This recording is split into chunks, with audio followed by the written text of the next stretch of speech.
So welcome to this introduction to protocols.io. I am recording the webinar, and anyone who has registered will receive an email with a link to the recording and also a link to the slides. So don't worry so much about getting links. If you want them, you'll be able to go through the slides at a later date and click through from anything on there. There will be time for question and answer at the end, but if you have something really pertinent, something I'm saying, and you pop it either into the Q&A or the chat during the webinar, then if I spot them, if I manage to multitask and spot them, then I will answer them if I can as we go through. We do offer other webinars, and it's also possible if you want more hands-on kind of personal interaction or support to sign up for a demo, one-to-one demo at a time that suits you. I thought I would start with a very quick plug actually for something that's coming up at the end of the month, which is Love Methods Week. This is being organized by some folk in Germany at the Berlin Institute of Health, the Quest Center, and Charité. They have some events happening there in Germany, but there are also a lot of satellite and online events happening too.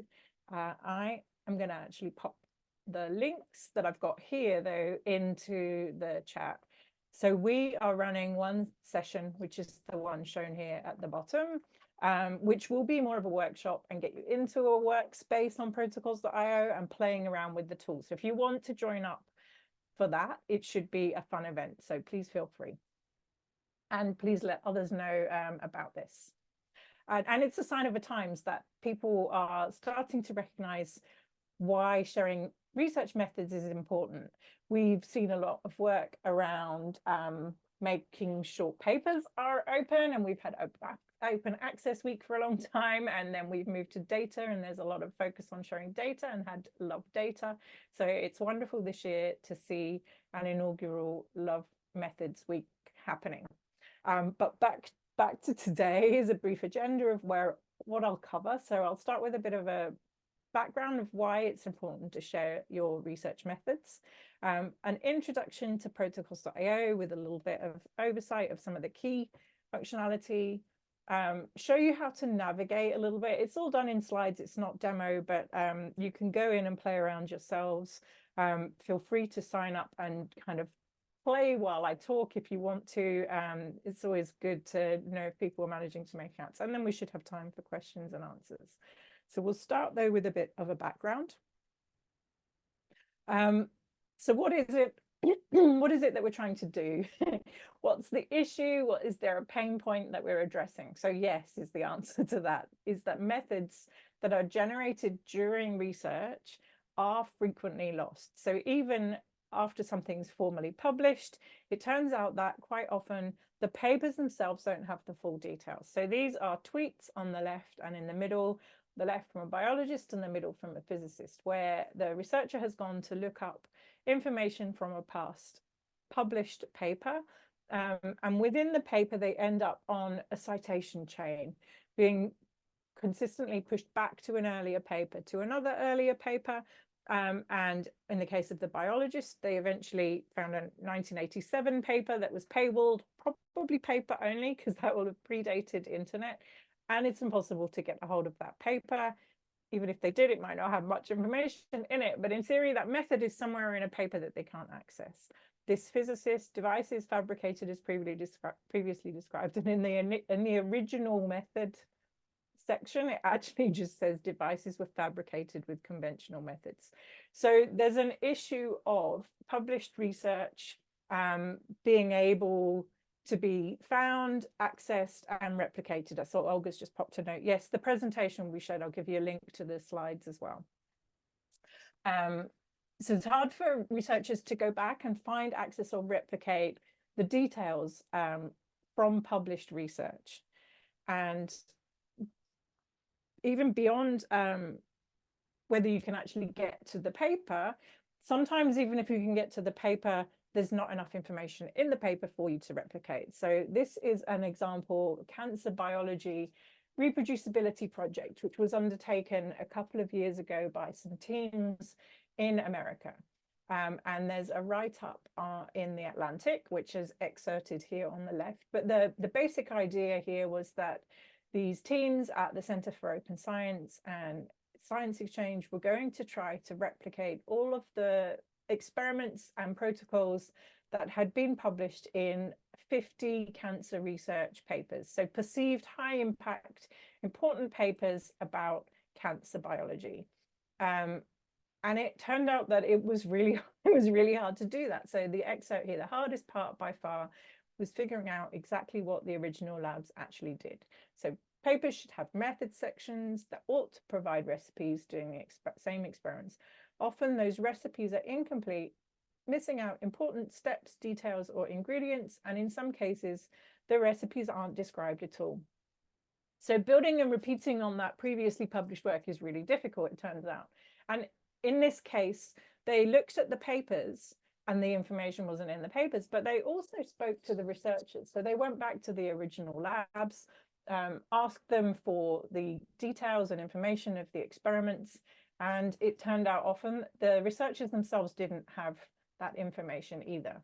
So long story short, there's a write-up in the Science about this. They stopped the effort. So the intention was to try to replicate that 50-odd high impact cancer papers. They stopped after they tried just 18 because there wasn't enough information in the papers, and the researchers also didn't have the information for those experiments to be repeated. There's a more recent study about this on the Center for Open Science's website, and they actually state that from these 53 papers, 0% of the protocols were completely described. So it's a bit of a systemic issue that, labs or research groups are doing brilliant research and they're publishing important papers, but they're not keeping good records of what they're doing, not through the process and not at time of publication either. And that is an issue. So why is it such an issue? So we share the data readily. So I'd like a nice example to give you here. So we're a virtual webinar, but I'll share some cookies anyway. So this image show cookies that were all created using the same recipe. They're all baked using the same recipe, but the recipe had tiny tweaks made to it. So in the same way that you might perform research and in trying to get the best results or the most efficient experiment, you might tweak slightly the experiment along the way, the method that you use. How will you know what method produced the best outcome unless you've tracked both method and data resulting? So if cookies are data, you can only analyze all of the phenotypic things like size, thickness, texture, and understand and interpret those if you know the tweaks that were made to the recipe. So what changes were made to the method. And we share tons of data now. So we have data all over the place. People do really well. They write data availability statements for their published papers, and there's lots of repositories. So we have an ocean of data, but we don't have the same amount of methods information. So the quote I have on the right, I really like, from an evolutionary biologist in the 1970s. He said, "Nothing in biology makes sense except in the light of evolution." But I changed that to say that nothing in research data makes sense except in the light of how it was generated. So you can have an ocean of data, but unless you understand and have information about how the data were generated, it will have limited reuse value in the long term afterwards. Okay, so that's why we care about methods, why we think it's good practice during the course of research to be developing some kind of method yourself for how you keep that information, how you store it, and make sure you have it accessible if you can version it. And that is where protocols.io comes in. So protocols.io is an online platform and tool. If people haven't seen it before, it's got a very simple mission. We want to make it easy to share method details before, during, and after publication. So it is an open access repository. It's kind of known, it sort of has two different facets to it. On the one hand, it's an open access repository. So users, researchers come along and they put content on there. When they start editing or creating content on protocols.io, it's always private. But when they're happy with their method, they can publish it, they post it. It's a bit more like a preprint than a peer-reviewed publication. So they can post their method. We do some basic screening, but essentially it's very, very easy to post it up and have it be available. They're always posted with a Creative Commons CC BY license, so they're all open access. So all of that content that's been shared already is available in protocols.io. On that side, it serves as an open access repository. So there's stats I've got here, public protocols. There's almost 16,500 public protocols on there. That means you can come along, you can search for a method that might be of interest to you, something that you want to learn to do in the context of your research, and you can see if someone's published a method or posted methods on that previously on protocols.io and use it for your own research. The other side to it is this kind of private development and private sharing as a collaborative tool so that you can keep your methods, you can track what you're doing on a daily basis, you can store record of every time you run through a protocol and anything specific that you did during the course of that experiment run, and track all of that information on a daily basis on protocols.io. As you make tweaks to your method or your recipe and you're improving the quality of the cookies that you create, you can keep a track of every tweak that you make and how it correlates to the resulting data and the actual results that you're achieving. Can be used across all research disciplines, was originally created more for wet lab research, and it lends itself particularly well to that format. But actually any kind of research that has a step-by-step process as a part of a method or a protocol or an approach can be put onto protocols.io and shared that way. It's collaborative, so it works very much like the Google Drive, any kind of Google document that you're working with. You can selectively share with others, individuals, or a whole team. And if there's a Google Drive group, you can give different permission levels. So you can let people just look, you can let them comment, or you can let them edit. So it's very, very similar to like Google, but you're coming in and it's tailored tool for creating protocols. And all of the contents carefully archived and mirrored. The other stat to note there is that private protocols that are generated. And so that tracks fairly consistently that there's about 4-fold more private content than there is public content. And that is researchers using it internally, generating content, sharing internally, optimizing, maybe making new versions before they're actually ready to publish something. And the business model, it is completely free to come along, create a private protocol, and publish it. So absolutely anyone can do that. Come in, make a private protocol and publish it. However, if you want to create a lot of private content, then that becomes the paid version of protocols.io that you would need. So there's a limit of only 2 private files for a user with the free account. But if you have an institutional license or an individual workspace, then you can have as much private content as you want in that context. The URL here, that protocols.io welcome, that's a great place to start if you haven't looked at protocols.io before. And so it can bed right into the middle of the research workflow. You can use it all the way through.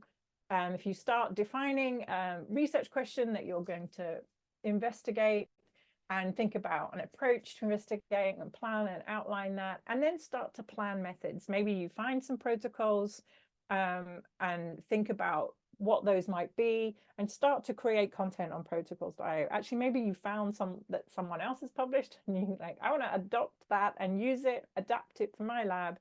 I can either work on it myself or I can start sharing and collaboratively editing with my colleagues. I can get feedback on what I'm planning. The comments allow me to send it to my boss and see what they think, if they've got any thoughts or comments at that early stage, and then I can start running through the protocols. So if I'm running these methods and doing the research, every time I make a run, I can record it with comments and details. I can track all of that information and start to get results. Well, though we're not quite there yet. So I'll get my results, I'll analyze, I might tweak and approach and rerun. So here you might be iterating multiple times, and you repeat as many times as necessary, and then you want to actually make sure you've got a reproducible result, so you'll repeat it a few more times too, and then eventually you've got your successful final protocol.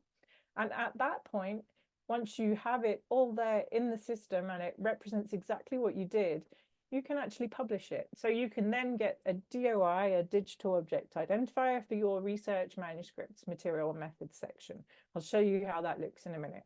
But that means when you're writing up the paper, when it gets to materials and methods, you can give literally a 1 or 2 line, we did this experiment, etc., etc., or these experiments, see full details on protocols.io and link across to protocols.io.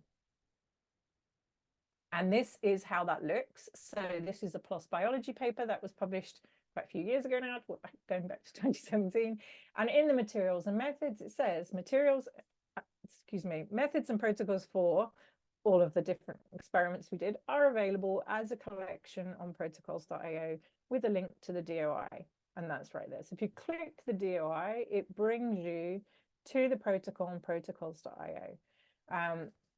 And there's a really nice feature on protocols.io that allows you to update the protocols. So if you update and then subsequently publish, it will show as a second version. So you can kind of see in the background there, it says version 1. When I land on that, which was the version published at the same time as the paper, now it will tell me there's a new version of this. And do I want to look at that? So I'll say, yes, please. I'd like to look at the newer version. Now I can see it's version 2. If I want, I can do a compare to see what was updated. Oops, jumping around. But it's nicely bidirectionally linked. So the protocols on protocols.io also have a link back to the paper on the journal's website too. And there's lots of different places where you can do this. So there are well over 500 journals that recommend protocols.io on manuscript submission. If you actually dig into the instructions to authors, you'll see that on there. So that's just a little snippet of some of them there. But also when you're on protocols.io, if you're looking at a protocol that you've created, you'll see peer review options. So discover how you can include your protocol in an article to submit for peer review. So right now we've got 3 listed here. So BMC Methods is a new journal, Nature Protocols, and PLOS One Lab Protocol. And this list will be expanding. There are others coming in the near future. And so some of these are more built out integrations with those journals, and others are just saying that, you know, those journals are very, very happy to have protocols from protocols.io included in those papers, possibly with a specific article type. Otherwise, it might be something different. So I'm going to talk a little bit more about that PLOS One Lab protocol. So PLOS One created a new article type very specifically that has to have the materials and methods on protocols.io. So they've built this as a proper full integration. So that's what the protocol looks like on the website of the journal. So it's called a lab protocol, and you very prominently at the top say see the protocol, and that will take you obviously across to the protocol on protocols.io. The materials and methods will also show, like the example I just showed you before, and there'll be a version of the protocol, a PDF, like a static version, as a supporting information file with the published paper. But of course, if you come to protocols.io, then you have all the benefits of this dynamic and interactive protocol on protocols.io that you can run, that you can adapt for yourself, you can use in a variety of different ways, or put comments on questions to the authors of that protocol. And why do we care about kind of pulling the methods separate from the paper? Because, you know, one argument you might make is that, well, I could just have a much more comprehensive method in the paper itself. That does a little bit of a disservice to the method if the method is a standalone important research object in and of itself. So this is a really nice example of how having the protocol separate from the paper can really lead to enhanced discoverability. So on the top left is a tweet from a researcher in Chile who was someone experienced doing an RNA extraction from primary cortical neuron cultures, so on brain cells essentially. On the bottom left here is another tweet, which a few tweets later came from I think it was a postdoc at UCSF. And they had pointed to a protocol that's published on protocols.io, this RNA extraction protocol. Perfect. An RNA extraction protocol, exactly what they want. When you actually look at this RNA extraction protocol, it was developed and published initially in conjunction with this paper on GigaScience, which was methods for studying this three-spine stickleback parasite, so a fish parasite. So it seems incredibly unlikely that these people looking at brain cells would have found the method in this paper on fish parasites. These two things were not going to join up together very obviously in any way, shape, nor form. Because the protocol was published separately, it meant that it was much more discoverable, facilitates these research connections between people working on the methods rather than the research question that they're investigating. So it's a different way of thinking about the research outputs and how you portion it up and which pieces are important to be discoverable independently. It also means you can have a completely different author list. So it may be that, the person who did the work on the fish parasite is very different from the person who actually generated the protocol. And that can be reflected in different author lists on those two outputs, which is also important for credit in the context of the research process. Okay, so protocols.io, lots of benefits, can help you manage and share research data and protocols. When you're sharing collaboratively within a team, it can really simplify the teamwork and improve collaboration. And it will save time and help you keep your work organized. You can have a single workspace, everything's in there for your team or for a project, and make sure everything's kept together. It will then be findable if someone comes along later and says, I want to do a reproducibility project and try to replicate your experiments. They should all then be findable in that workspace. Okay, on to the next part, navigating protocols.io and how that looks like when you're actually using protocols.io. So as I mentioned earlier, you can come along and look on the open access side for approaches, experiments, methods that are useful in the context of your research. So on that first welcome page, there's a search bar. You can come in here and just search for your method of interest. So with something very basic, I've just popped in PCR and it will pull up publications. That's their posted, published protocols. And I can scroll down and have a look at any of these that might be useful for me. If I want, I can click on their protocol and I can directly run it. If I know I want to run it exactly the same way they have, I can just run their protocol directly then in protocols.io. Or if I think, well, that's almost perfect for me, but I would need to change a few things before I could personally run that in my lab, in my wherever I am workplace, then you can use fork, which is this brilliant functionality. Oops, sorry, jumping around, which allows you to create your own fork. So if you think like a phylogenetic tree, create your forked version, and then you can edit that. It will always show if it's been forked from a previously made available protocol. So you'll track back the lineage of the protocol, which is important for acknowledgement, etc. But you can then just adapt it exactly how it's going to work for you, and then you can run that version yourself. Also on this welcome page, if you haven't, this is the place where you can sign up for an account and sign in too. So it's very, very easy to do that. Anyone can sign up.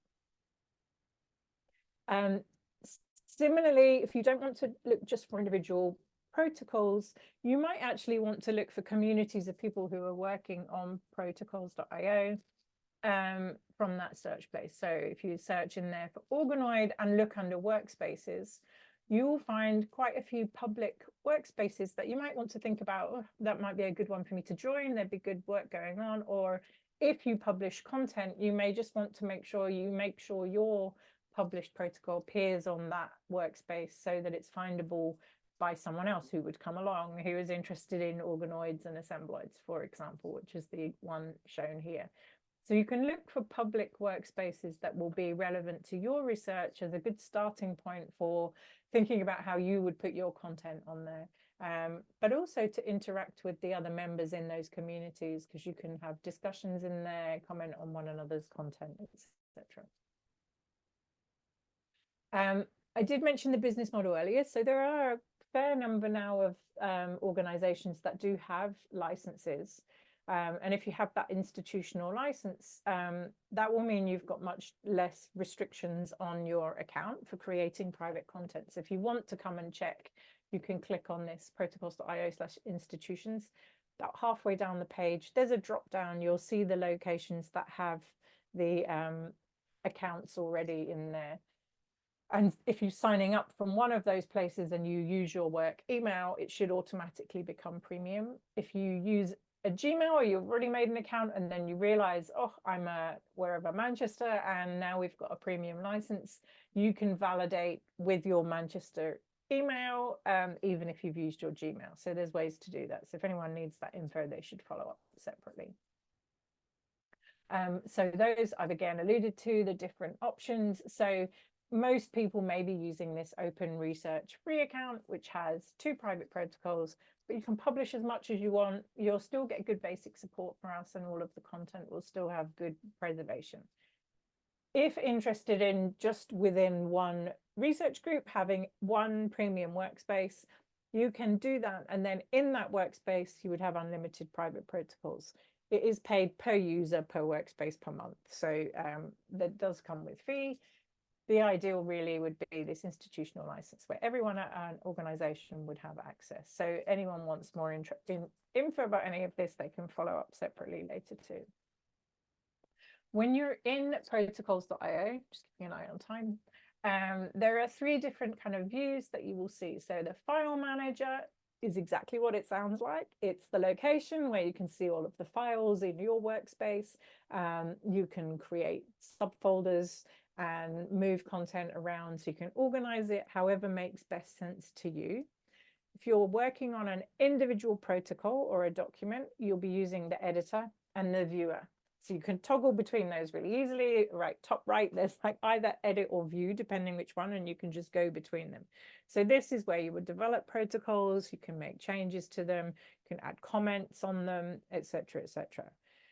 And then there's a profile view. So when you were searching earlier for maybe a public workspace, the view you would see if you click through to one of those would be the public workspace profile. But actually, even your private workspaces, maybe your lab, you doesn't want a private one, you just want maybe your lab doesn't want a public one, just want something private that's only available to the people who are members of it. It will still have a profile. It would just be that only the people in the workspace would have that visibility of the content and the workspace profile. So this is what the file manager looks like. As I mentioned, you can create your own subfolders. So this is where you can organize the content that's in there. And you can invite colleagues into your workspace. So, you can collaboratively have, the groups, protocols we want to get imported later, those that are in development, maybe published ones, unpublished. You can keep old versions in here as well, and run records, any kind of functionality that you want. You can just drag and drop files in. So if you have got a variety of protocol files scattered on your desktop, you can just pull them in here so they're in one place, even if they're as PDFs. You can just pop them in so that they're being kept somewhere. That will make sense for methods to all be together. When you're in there, you can actually connect to a variety of different places, drives, and some electronic lab notebooks, so you can export, import content in and out. And there is a lot of good security and backup functionality to make sure everything's kept secure and safe. This is then what one of those workspace profiles would look like. This is another very large open community that anyone could join. And you'll see different tabs along the middle, timeline, about, the publications, members. This is much larger now. I think the screenshot's a little bit out of date too, but you get the general idea. So if you're in a big public workspace, you'll see that. And the workspaces that you belong to will always appear down the left-hand side here. Now, most researchers would not belong to that many. but I always end up in a lot. But then you can switch between different workspaces if you've got one for your lab, one for a, you know, collaboration you've got with another team at another university, maybe one of these open workspaces where, you know, it's important to still share some of your content if you publish it. You would end up with a few along the way.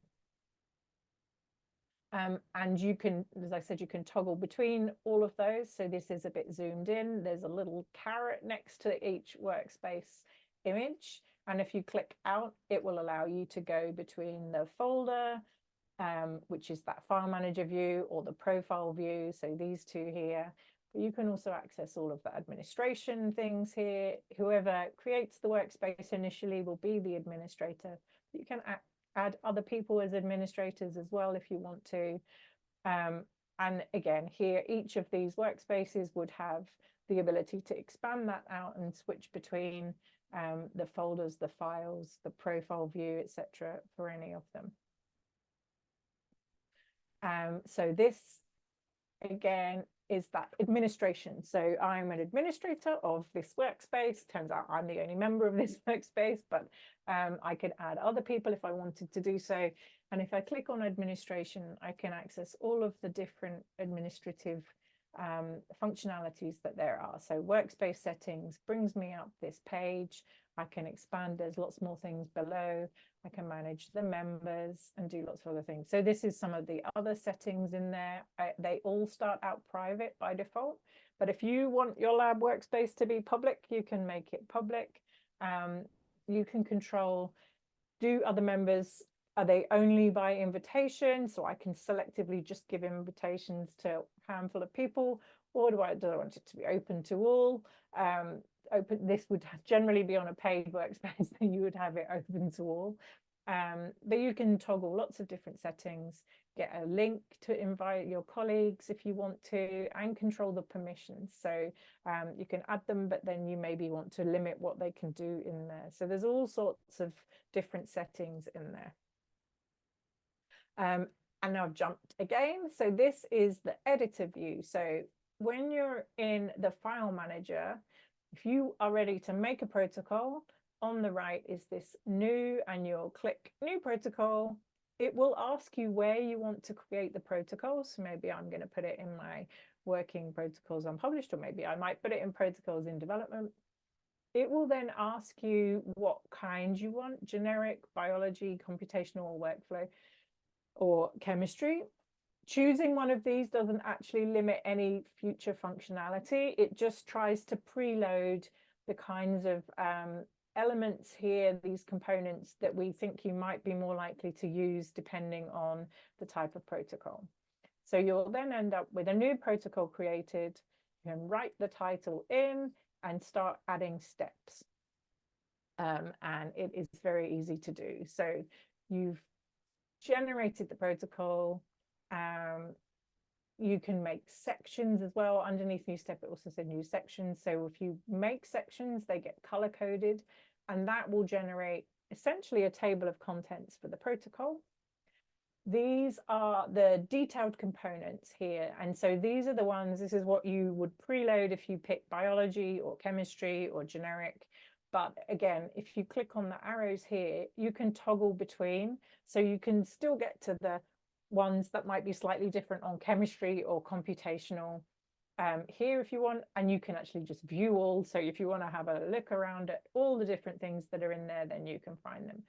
And they allowed you to configure and make more prominent variables or elements that you're defining within the protocol. So quantities, concentrations, expected results, safety information, notes, all sorts of different things that you would add in there. You can access the editing history. It is a bit limited if it's not a paid account, but you still can step back. If you're careful, you'll be able to go back several, I think 10 steps on a protocol. Concurrent editing. If my colleague was invited to work on this protocol too, and they were on it at the same time as me, you would see another avatar head here in the same way as you do when you're in a Google document. That's the color-coded sections. And then you just got this step-by-step format. So it's just perfect for showing how to do things in that way. If you've already got your protocol in a Word doc or a Google Doc or a PDF, and it's in a numbered format, or every line is a step, there is a way to pull in a protocol from that existing file into protocols.io. Once you start that make new protocol, if you look at the wording at the bottom, it says if you have an existing protocol, you can insert steps from a text file. So in this example I've got here, I've just copy pasted, excuse me, jumping around, copy pasted the steps from a Google Doc and popped them in. And each, sorry, my mouse is being really reactive. Each of the numbers is a step, but it might be each line, or it might be markdown text. And then we say preview, and it will give me a preview of what it's putting into each step. And then I can add to the protocol, and it will literally populate into the protocol all of those steps. It will not format with the components though. So afterwards, to enhance this, you might want to go through and pull out amounts and mark them as components for the amounts, temperatures, durations, all of those things. You may want to go in and use that functionality on protocols.io to enhance it slightly further. But it will do the bulk of the work for you. You should always check, especially if it's come from a PDF. Sometimes symbols may get a bit messed up in that, but it still will save a lot of time if you do already have the protocol in a different format. When you're making a protocol, we recommend always including as much information as possible. So there's not just steps. There are lots of other items in the protocol that you can fill in, add an image, give it an abstract. Authors, keywords will help make the protocol much more discoverable if you're searching. You can put links if there's an external link that's relevant. You can put manuscript citation if it directly relates to a published research article. You can add that later if the paper's not published yet. So you can come back and add some things like that after publication if you want to. Funder information, guidelines before you start, safety warnings. There's just so much in here. It's actually very, very rich and allows for most of the things. Materials, here you can put reagents or equipment, all of the things that you would need for the protocol. So we would always recommend putting as much in as possible. And where in a research paper, you're normally limited to a bit of narrative text, possibly an image, but not much more. On protocols.io, you can just go crazy. So you can take images of the setup, if that will help other people to replicate. You can embed video media or movies directly in. So if you've taken a short movie on your phone, you can directly put it in using insert image or video. If it's a larger video, we do have a size limit. I forget how large it is, but if it's a much bigger video, you may want to put that on YouTube or Vimeo or somewhere like that. And then you can get the embed code. So if you're on YouTube, I think this example's from, you click share and then embed, and there's a snippet of text that you would copy out of YouTube, paste into that embed media box that would come up on protocols.io, click save, and then they will come in like this, and they're just pulled in directly into the protocol, loading straight off from YouTube or whichever other service you have. But that way you can really make sure that the protocols on protocols.io are really dynamic. You can illustrate things with short videos, with photos, with other images, anything like that. You can add them in a way that you really generally don't have space to do in a research paper. I sort of mentioned briefly earlier that you can export and import. This just shows you a little bit more. And if you've been running the protocols on protocols.io and keeping run records where you've tracked the things that you tweaked that day, or anything strange that happened, or observations while you were actually running through the experiment, you can export both the full details of the protocol and any run records. So if you click from more here when you're in the editor, or in the file manager on the right hand side, there's export. You'll see these same options in both instances. So you have print, JSON, which is a format specific computational format, or PDF, and then you can pick to your computer, to Dropbox, Google Drive, Box, OneDrive, OSF, or Lab Archives. And so OSF and all of these things, obviously you're validating it into your account in that location to copy it exactly where you want it to go to.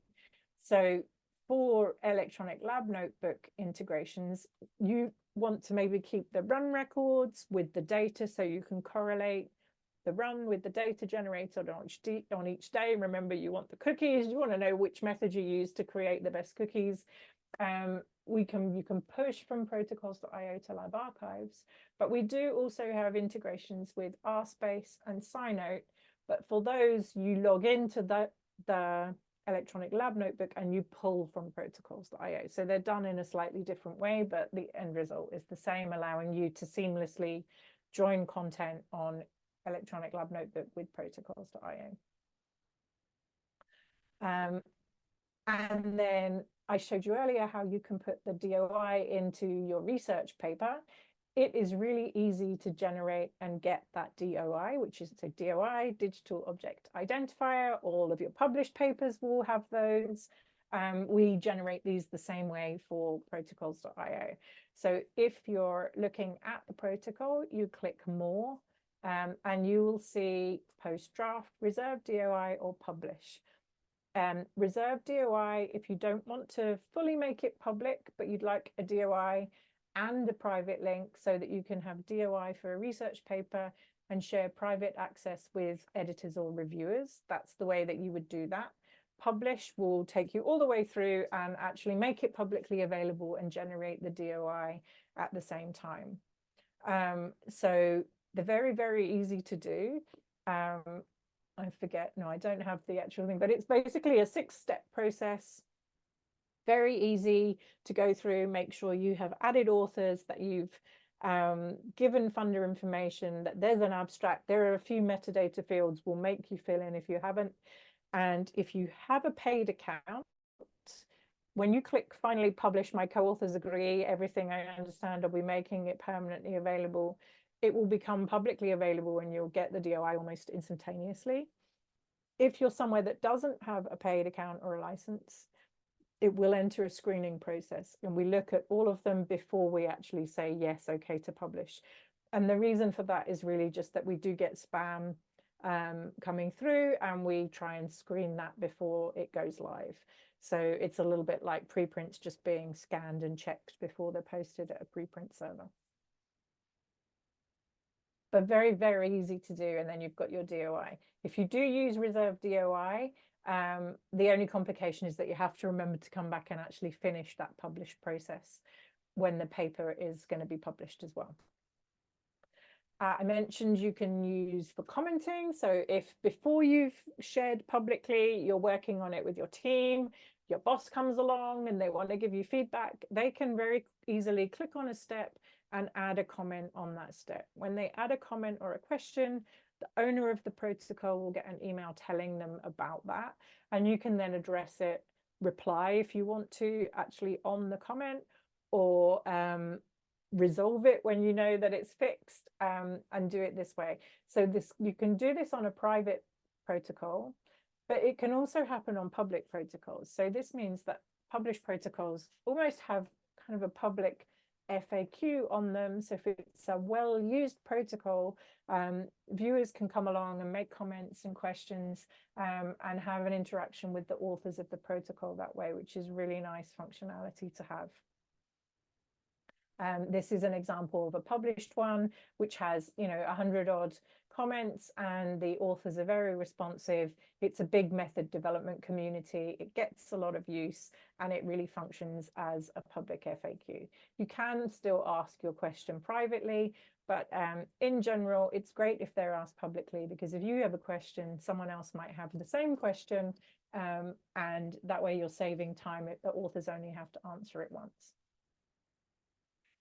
We do have a protocol import service. So if you've got some existing protocols, you'd really like to have them on protocols.io, but you're lacking time, there is a way for us to take whatever you've got, PDF or a Google Doc, and have people with scientific background or research backgrounds relevant, digitize the protocol on protocols.io, check it, and then transfer it back to you. You can either keep it private or public. That does have a cost. If you're somewhere with a license, there's normally some entries that you can have as a part of that license too. But this is the link to go to if you want to have a look at that or consider that as an option. And if you're using that service, the way to track what's happening or gain access to it in general, actually, if you don't have the link to hand, is if you're logged in, click to your profile, and then under profile, there's protocol entry. So if you're someone with a license, that will populate with a code for you that would give you a free entry. If you're someone without a license, it will bounce you to the page for the information about the upload and everything. People do use it for teaching. We're going to run out of time, so I won't go into any detail here, but actually you can consider how a lecturer could populate a protocol and have people follow it in a class, either in a big lab class or otherwise. You could ask students to use it to write up their protocols in a comprehensive way.